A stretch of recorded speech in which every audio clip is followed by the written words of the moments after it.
ஜம்மு காஷ்மீரில் பாகிஸ்தான் ஏவிய ட்ரோன்களை இந்திய ராணுவம் இடைமறித்து அழித்துள்ளது. ஜம்மு, பதான்கோட் மற்றும் உதம்பூரில் உள்ள இந்திய நிலையங்களை நோக்கி பாகிஸ்தான் ட்ரோன்கள் மற்றும் ஏவுகணைகளை ஏவியது. இவற்றை மத்திய வான்பறிப்பு அமைப்பு இடைமறித்து அழித்ததாக தகவல் வெளியாகியுள்ளது. அதேபோல் ஜம்மு விமான நிலையம், சம்பா, ஆரஸ்புரா, ஆர்னியா உள்ளிட்ட பகுதிகளில் 8 ஏவுகணைகள் மற்றும் பல ட்ரோன்கள் இடைமறித்து அழிக்கப்பட்டன.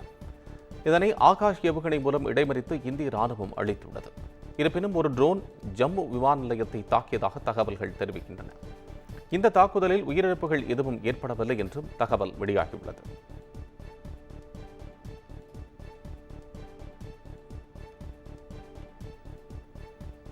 பாகிஸ்தான் விமானப்படையின் F-16 ரக போர் விமானம் உள்ளிட்ட 3 போர் விமானங்களை இந்திய வான் பாதுகாப்பு கவச அமைப்பு சுட்டு வீழ்த்தியதாக ராணுவம் தெரிவித்துள்ளது. இந்தியாவின் எல்லைக்கோட்டு பகுதிகளில் பாகிஸ்தான் அத்துமீறி ட்ரோன் தாக்குதல் நடத்தி வரும் நிலையில் இந்திய ராணுவம் S-400 வான் பாதுகாப்பு கவசம் மற்றும் ஆகாஷ் வான் பாதுகாப்பு அமைப்பின் மூலம் சுட்டு வீழ்த்தின. பாகிஸ்தான் விமானப்படைக்கு சொந்தமான F-16 போர் விமானம் உள்ளிட்ட 3 போர் விமானங்களை இந்திய வான் பாதுகாப்பு கவச அமைப்பு சுட்டு வீழ்த்தியதாக ராணுவம் வீடியோ வெளியிட்டுள்ளது. பாகிஸ்தானின் சர்கோடா நகரிலிருந்து ஜம்மு நோக்கி வந்த F-16 போர் விமானம் சுட்டு வீழ்த்தப்பட்டது. அதேபோல் 2 JF போர் விமானங்களும் சுட்டு வீழ்த்தப்பட்டன.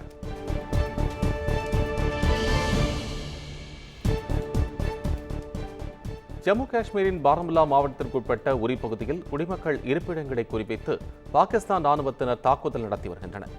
எல்லையோர பகுதியில் உள்ள உணவகம், விடுதிகளை குறிவைத்து பாகிஸ்தான் வீரர்கள் குண்டு வீசி தாக்குதலை தொடுத்துள்ளனர். இதையடுத்து பாகிஸ்தானின் லாகூர், இஸ்லாமாபாத், சியால்கோட், பதான்கோட் உள்ளிட்ட பகுதிகளில் ராணுவத்தினர் தீவிர தாக்குதலில் ஈடுபட்டுள்ளனர். அங்குள்ள ராணுவ நிலைகளை குறிவைத்து தாக்குதல் நடத்தினர். இதனால் உரி மற்றும் அதனை சுற்றியுள்ள பகுதிகளில் பதற்றமான சூழல் நிலவுகிறது. அவர்களுக்கு இந்திய ராணுவத்தினர் பதிலடி தாக்குதல் கொடுத்து வருகின்றனர்.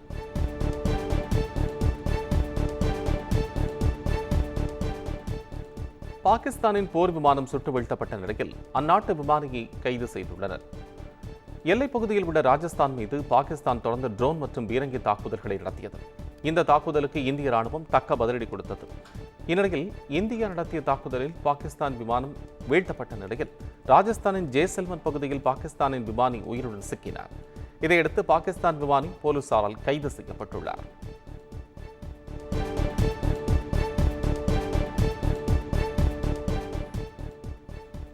இந்தியா, பலூச் விடுதலை படை, இம்ரான்கான் ஆதரவாளர்கள் என மும்முனை தாக்குதலை சமாளிக்க முடியாமல் பாகிஸ்தான் திணறி வருகிறது.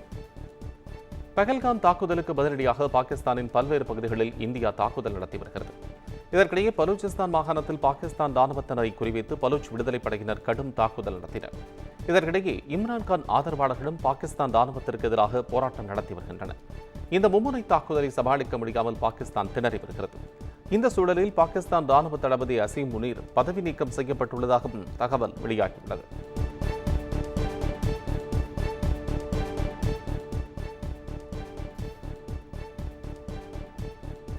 இந்தியாவின் தாக்குதல் அடுத்து பாகிஸ்தான் பிரதமர் ஷபாஸ் ஷெரீப் பதுங்கு குடிக்கு சென்று விட்டதாக தகவல் வெளியாகியுள்ளது.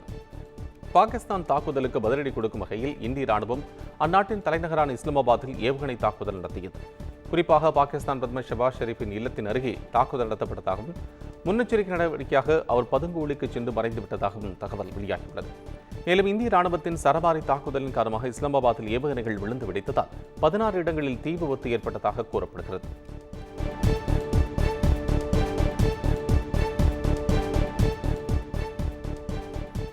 இந்தியா, பாகிஸ்தான் பேச்சுவார்த்தைக்கு அமெரிக்கா ஆதரவு தெரிவித்துள்ளது. இந்தியா, பாகிஸ்தான் இடையே எல்லையோர பகுதிகளில் ஆங்காங்கே இரு தரப்பினரிடையே மோதல்கள் நடைபெற்று வருகின்றன. இந்த தாக்குதல்களால் இந்திய தரப்பில் உயிரிழப்பு எதுவும் இல்லை என்று தெரிவிக்கப்பட்டுள்ளது. இருப்பினும் 2 தரப்பிலிருந்தும் கடுமையான தாக்குதல்கள் நடத்தப்பட்டு வருகின்றன.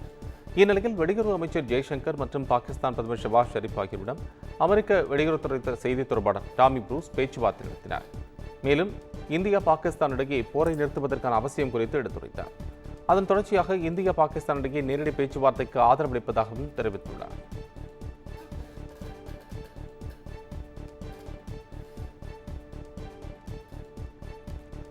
இந்தியா, பாகிஸ்தான் இடையேயான பிரச்சனையில் நாங்கள் தற்போது தலையிடப் போவதில்லை என்று அமெரிக்க துணை அதிபர் JD வான்ஸ் அறிவித்துள்ளார். இந்தியா மீது பாகிஸ்தான் ட்ரோன் மற்றும் பீரங்கிகளை கொண்டு தாக்குதல் நடத்தி வரும் வேளையில் பதிலடியாக இந்திய ராணுவம் S-400 வான் பாதுகாப்பு கவசம் மற்றும் ஆகாஷ் வான் பாதுகாப்பு அமைப்பின் மூலம் சுட்டு வீழ்த்தி வருகின்றன. இந்நிலையில் அமெரிக்க துணை அதிபர் ஜே டி வான்ஸ் செய்தியாளர்களை சந்தித்தார். அப்போது இந்தியா பாகிஸ்தான் இடையிலான பிரச்சினையில் நாங்கள் தற்போது தலையிடப் போவதில்லை என்றும் பதற்றத்தை திணிப்பதற்கு முயற்சி செய்வோம் என்றும் கூறினார். இது மிகப்பெரிய போராகவோ அணு ஆயுத பிரச்சனையாகவோ மாறாது என்று நம்புவதாகவும் அவர் கூறினார்.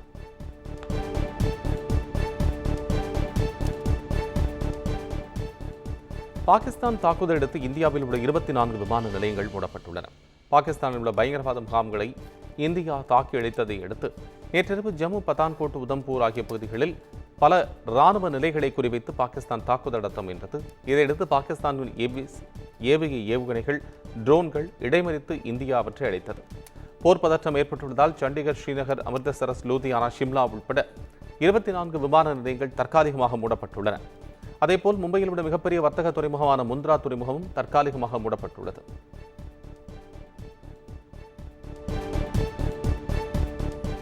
ஸ்ரீநகர், ஜம்மு உள்ளிட்ட பகுதிகளுக்கு செல்லும் விமானிகளின் டிக்கெட்டுகளை கட்டணமின்றி ரத்து செய்து கொள்ளலாம் என இண்டிகோ விமான நிறுவனம் அறிவித்துள்ளது. ஜம்மு காஷ்மீர், பஞ்சாப் மீது பாகிஸ்தான் நடத்திய திடீர் ஏவுகணை ட்ரோன் தாக்குதல்களை இந்திய ராணுவம் முறியடித்தது. இருப்பினும் பாதுகாப்பு காரணங்களுக்காக ஸ்ரீநகர், சண்டிகர், அமிர்த்சர், பாட்டியாலா, ஷிம்லா உட்பட பல்வேறு நகரங்களில் உள்ள 24 விமான நிலையங்கள் மூடப்பட்டுள்ளன. டெல்லி விமான நிலையம் இயல்பு நிலையில் இயங்குவதாக நிர்வாகம் அறிவித்துள்ளது. விமான பயண நிலவரத்தை அறிந்து கொண்டு பயணிக்குமாறும் டெல்லி விமான நிலையம் அறிவுறுத்தியிருக்கிறது. இதற்கிடையே ஸ்ரீநகர், ஜம்மு உள்ளிட்ட பகுதிகளுக்கு செல்லும் விமானங்களின் டிக்கெட்டுகளை கட்டணமின்றி ரத்து செய்து கொள்ளலாம் என இண்டிகோ விமான நிறுவனம் அறிவித்துள்ளது.